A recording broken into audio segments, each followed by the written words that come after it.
Afternoon, happy Thursday, and welcome to another episode of The Hunt. Hope everyone's having an awesome week, staying cool here in the Northeast, where temperatures are supposed to get into the 90s tomorrow. If I'd known it gets that hot, I would have stayed in Florida. But hopefully everyone's having a great week leading into summer. Everyone's feeling good. Economy's opening up. Masks are coming off.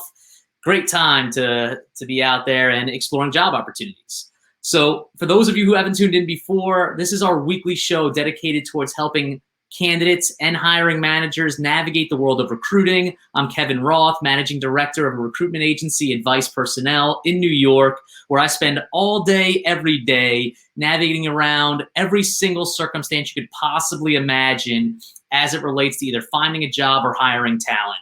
So we bring ideas to you every single week in this live segment to help coach you through some of the situations that a lot of you out there face on a daily basis. And this week is no different. So the beauty of this show, for those who haven't watched, especially if you're lucky enough to be taking time away from your real work on a Thursday, is it's interactive. So you can use the comment box throughout the show to type questions, ask about anything that comes up in the course of this conversation, or you can ask about something completely random. And if I feel like answering, I would get to that. But any questions at all throughout the show, use the comment box. Tell me where you're watching from, where you're tuning in from. Always love to create as much interaction as possible. That's the really cool part about these live shows. So I can really cater as much guidance and advice as I can to your individual circumstance. So thank you everyone for tuning in. I think this is episode like 35, 40, and a lot of positive comments coming back. And today's episode's a special one. So I've been seeing a lot on LinkedIn trending this past week about the 2021 grads and entering the hiring market and people that are just graduating school, coming into the jobs for the first time, and how they're going to possibly enter this market with how crazy it is right now. So I thought, what better opportunity than to use our global forum with our millions and millions and millions of followers across LinkedIn and TikTok, which we're working on, and bring some good context to anyone who's graduating this year, going into the job market, and how you can best set yourself up for success if you're looking for that first job. So I hope there's a lot of you tuning in. Again, use the comment box throughout the show to ask questions, and hopefully a lot of you pull out some very valuable insight from this session that'll help you land that perfect job and get you off to a good start in your career. So I wanted to use this piece. You know, it's a weird market right now. You're entering at a time where we're in unprecedented situations. You have a lot of people that are still staying home for unemployment. You have a lot of companies starting to open up looking for talent. There's a weird dynamic where in certain industries, there's a ton of people looking, but not enough jobs. In other industries, you're seeing a lot of jobs, but not enough people. So it's a real interesting dilemma to navigate. And I think a lot of, everyone always likes to talk about who had it worse or who had it harder when you talk to your family members, and your grandparents used to have to trek uphill in the snow barefoot for 6 miles just to get to school, and you all battle over war stories. And I think we're seeing a lot of that happen. The 2010 grads are saying this is nothing, we had it worse. But this really is unprecedented for what 2020 and 2021 grads are stepping into. So the first thing to understand is that the market is picking up. There's a lot of jobs out there. I think 6 months ago, a year ago, you could be really, really concerned about the landscape. But jobs are starting to open up. So it's a real opportune time to get out there and start getting educated and start looking for a position. The longer you sit on the fence, the more trouble I think you're going to have when you bounce back into the market. So that's a real important thing to understand is that we're seeing a lot of activity, and this show will hopefully go over some of the most critical steps to get you out there and get you hired. And if you have questions again throughout the show, definitely chime in, and I'll get to those at the end of the show. So in terms of the first step, marketing yourself, you have to be able to market yourself effectively. There are thousands and thousands and thousands of people graduating who are all entering the workforce at the same time. And at the same time as those people are entering the workforce, there are thousands and thousands of people who are now starting to first get out there and start looking for jobs, because before it maybe wasn't safe, they weren't ready to get back to work, they were gathering unemployment benefits that are starting to run out. So there are a ton of people you're competing against, and you have to be able to market yourself to stand out from the competition. And the marketing falls into, I'd say, two key places that you really want to think about marketing yourself. Number one is your resume. This is everything. This is the holy grail. If your resume doesn't stand out in 1 second glance, you're losing probably 50% of the opportunities because of the sheer volume of resumes that recruiters are going through. So we're going to break it down very simply into the key areas that I think a lot of entry-level professionals make mistakes when it comes to their resume. And I figured it's easiest to start from the top and work our way down. First is education. Education should be front and center. You are coming into an entry-level position or a junior-level role. Usually companies are looking right at education, making sure, did you graduate? Did you get the degree that's appropriate? And is that aligned with what we're looking for? So start education top and center. Make sure you note the degree if you got it. In terms of listing your GPA, my rule of thumb, unless you got a 3.5 or above, leave the GPA off of there. Again, it's too competitive of a market to highlight if you got a 2.9 or a 3.0. So 3.5 or above, make sure education's top and center. That starts the marketability. The second piece is where most of you struggle out there. Most entry-level grads, you're coming out, you either got 1 or 2 decent internships or you had none at all, and now you're looking for a position that requires certain experiences and certain skills. So what do you put on there? If you have no jobs, do you put on that you were stocking shelves at the grocery store? Do you put on that you worked as a barista at Starbucks? What do you put on or what don't you put on? This is where you got to do a little fake it till you make it, and not condoning anyone completely mislead their experience. The company and title should be there, but you have to find ways to emphasize experience that relates to the area that you're going to be working within, and you got to get creative. So let's say you spent 3 years working as a stock clerk at a grocery store, and you spent 3 months helping out a cousin's business where you were doing bookkeeping, and you're looking to get in accounting. That 3 months should take up a majority of your professional experience section.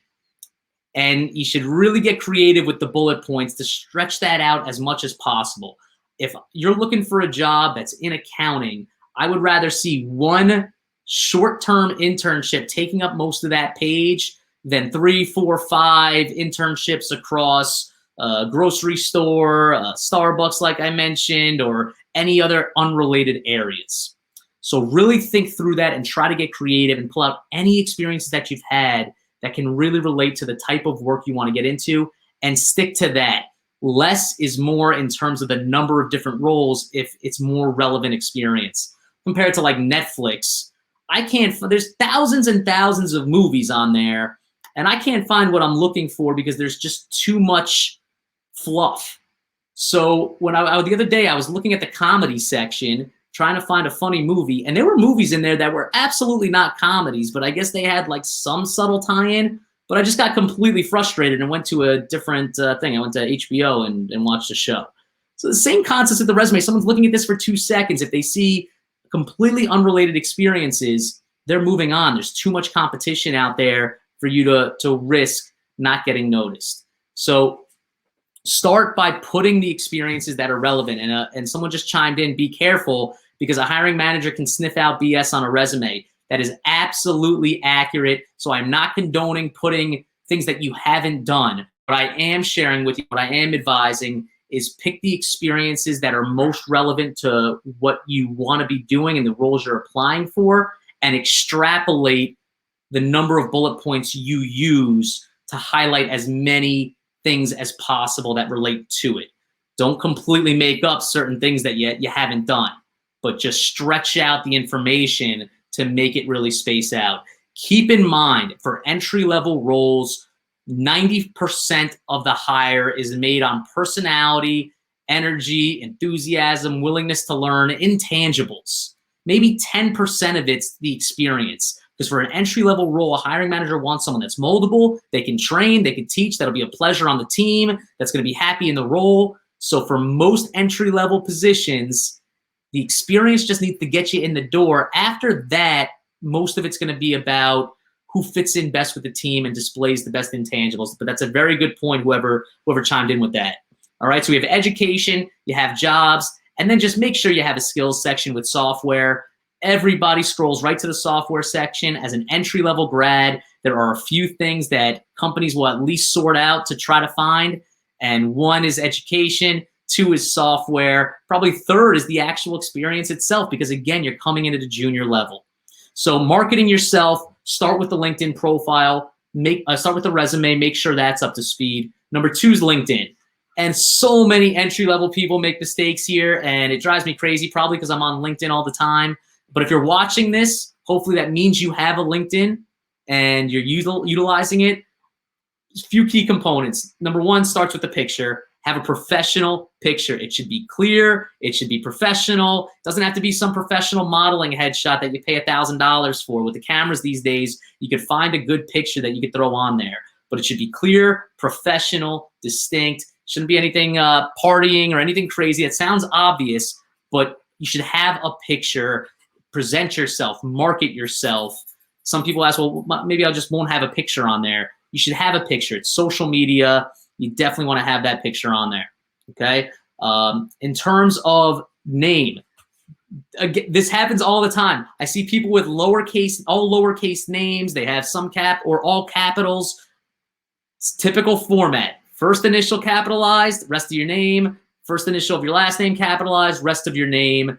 These are just small things that catch the attention of people that'll separate you and will make a difference. Make sure your jobs are in chronological order and that everything is organized in order of the roles that you've held. Similar to the resume, make sure it's the relevant experience.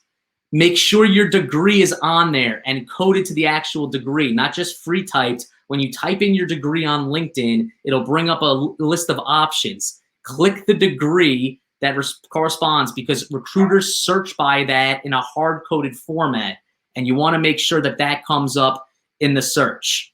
So make sure that's definitely there for you. And skills. Click every skill that you have. You should spend the most time on this section because recruiters use keywords to search, especially for entry-level people, and those keywords show up in the skills section of your LinkedIn profile. So talking about marketing yourself, get that resume in order, education, jobs, skills, LinkedIn. It starts with the picture, as Jenna Roth just shared. My first advice to her was to change her picture. And right after that, she got like 5,000 job offers. So happens that easy sometimes. But you have on your LinkedIn, you start with a picture. Make sure your name is spelled right, clean, in a normal format. List your jobs. Have your degree on there, hard-coded, and list your skills.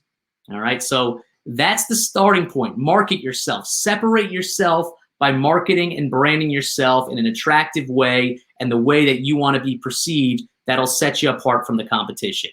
All right.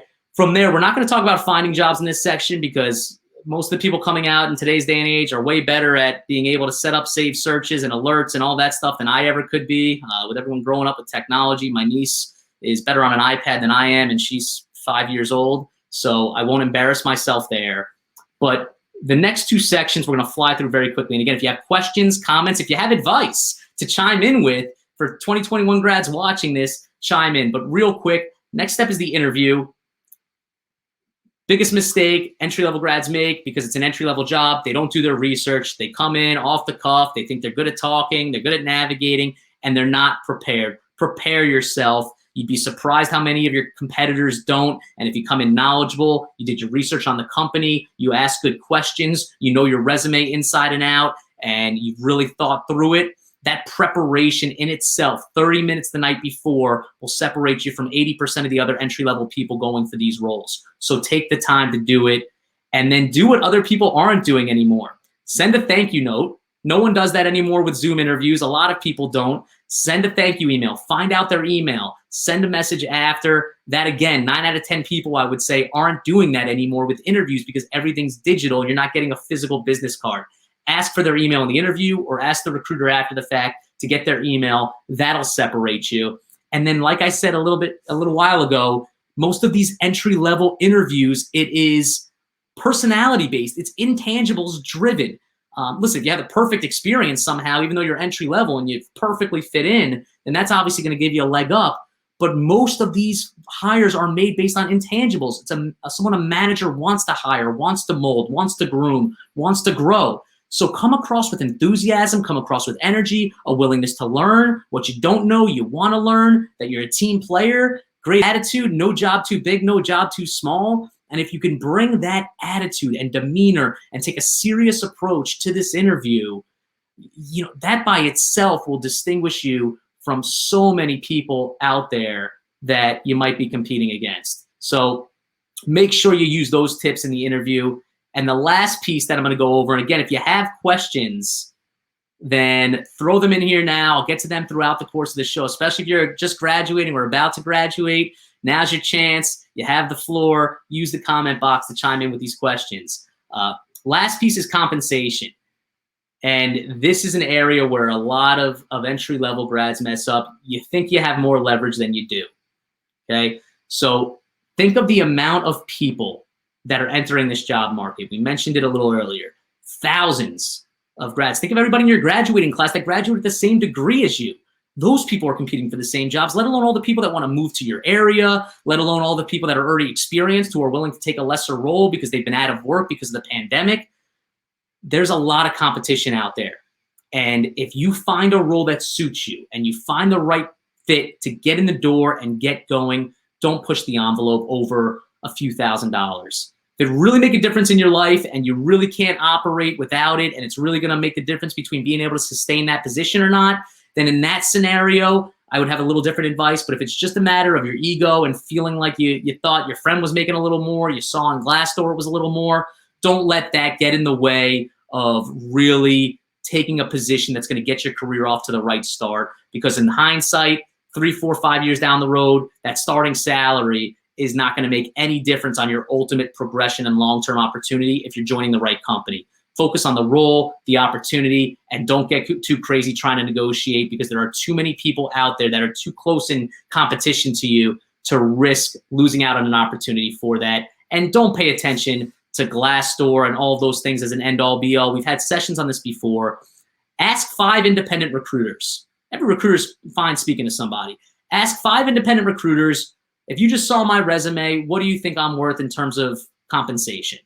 For entry-level roles, that's a lot easier to give a rough idea of than it is for a seasoned hire, because those directions can take a lot of different paths. Ask 5 different recruiters, get the rough average, see if they're all coming in the same sort of ballpark, and that should be your baseline. And if the offer comes in at a place that's good with that, don't ask just for the sake of asking. You're really jeopardizing and pushing the envelope, and you got to get employed. You're most marketable once you're employed and once you start developing skills, right? So from a compensation perspective, be open-minded. A lot of people out there probably only remember their starting salary because of how low it was compared to where they are now. But they forget about the battle that they had over a few $1,000s. And anybody experienced will tell you if it's the right role and the right position, and the $1,000, $2,000, $5,000 isn't going to change your life and it's the right role, take it in a heartbeat. And if anybody doesn't tell you that, then I send them to me and we'll speak about it. All right. So those are the key basics. Market yourself. Make sure you're marketing yourself well through your resume and LinkedIn. Interview. Do your research. Separate yourself from the competition. Come off with enthusiasm and energy and humility. And then be prepared for compensation. And don't let yourself get hung up on a few $1,000s, because in the grand scheme of things, it's really not going to make a big impact. All right. Listen to Donnie when he shares that with you, because he knows, and he hasn't gotten a job yet, but he's been interviewing a lot. Yeah, I know, I'm telling them. So in terms of next steps, when we're thinking about last pieces of advice, I would say final tips. Number 1, don't be afraid to jump into a temp or temp to perm role to get yourself started. If that's the option that's thrown in front of you and it seems like a good role and you're not getting success right off the bat with permanent roles, it's a great opportunity to learn what you're good at, learn if you like it, and you almost have this trial run before you have to fully commit. And I would much rather, you're much more marketable in a situation in which you have relevant experience than someone who's holding out for that perm role and has been out of school for 6 months or a year and has nothing. So don't be afraid of those perm or temp to perm roles. They can develop good skills and get you into a good place. And lastly, stand out, separate yourself. Think about what are people your age not doing? What are people in your level not doing? And do it. Separate yourself through thank you notes, as I mentioned. Separate yourself through just good research and education going into the interview. Do what others aren't. Take it back. Throw back to what used to be the kind of the way of doing things. And hiring managers will appreciate that, and you'll stand out. So if you have any questions, now's the time. I'm going to get to a few questions in here before we wrap up, but you can always comment after the show and I'll get to those. We have a few questions. One is, should I be scared to move to a different field other than what my degree's in? Absolutely not. So many people, I'd safely say a majority of people probably end up over 50% in a role that they did not initially intend for with their degree. So don't be afraid to try something different. That's part of the beauty of interviewing, exploring. You might find something that you never knew you would have loved. And the first step you make is a great stepping stone towards the rest of your career. So get educated. Take this time. If you're graduating now, interview for a bunch of different things. Even if you feel like you're 90% sure of what you want to do, explore a few different types of roles. Have interviews, explore, get educated, get informed before you commit. Because once you get on that path, so many of us, time flies by and all of a sudden you're 5 years into a career and you feel too late to change. So take advantage, have fun, explore different things before you lock yourself into this first role. But great question from Jenna. And then we have another question from another user that you graduated last year, education's at the bottom of your resume because you were able to get more experience in the area that you're looking to grow in. Would that impact when someone is glancing at your resume? That's an awesome question. If you are applying for roles that you actually have developed some amazing experience for, then I think you're doing it the right way. Put the experience first and then have the education highlighted at the bottom. If it's really directly on target and that's where the eyes are going to go first and you're going to separate yourself because you're going to have all of this experience, then I think that's a great thing. I think you're doing it the right way, and I think you'll set yourself up to differentiate because it's going to pop right there front and center, and it'll be the first thing that the hiring manager sees when you jump in and apply. So hopefully that helps, but I think you're on the right track. I think that's the right way to do it. I think the other way, having education first, is in a situation in which your experience isn't as directly aligned and it's more entry-level position. You don't really have a ton of experience built up there. That's when you want education front and center because that's kind of the key concept. All right, so I hope this was helpful. For all you 2021 grads out there, it's tough, it's scary, it's an intimidating landscape, but I can tell you the hiring market is amazing right now. Jobs are picking up everywhere, and if you use these tips, I hope that you'll find that dream job, but get out there, have fun with it, explore, interview, market yourself, be open-minded on compensation, and I'm sure you'll find that great job to get going, and the rest takes care of itself. That's the fun part. Finding that first job is scary, it's intimidating, but use these tips and you'll get there. I want to thank everybody for tuning in. I hope this was really helpful. Keep the questions coming throughout the week. You can comment even after this show ends if you're not fortunate enough to watch the live and see all the different issues that come up in the course of a show with Donnie barking, for instance. Keep commenting. I'll get to those comments afterwards once we wrap up. Make sure you follow Advice Personnel on LinkedIn. We're constantly putting out great content to help guide you through the job search process. Connect with me. Send me a message if you have questions. If you need help finding a job, obviously if you need help hiring, then we're here for you as well. But everyone, I hope you have a great rest of the week, great weekend.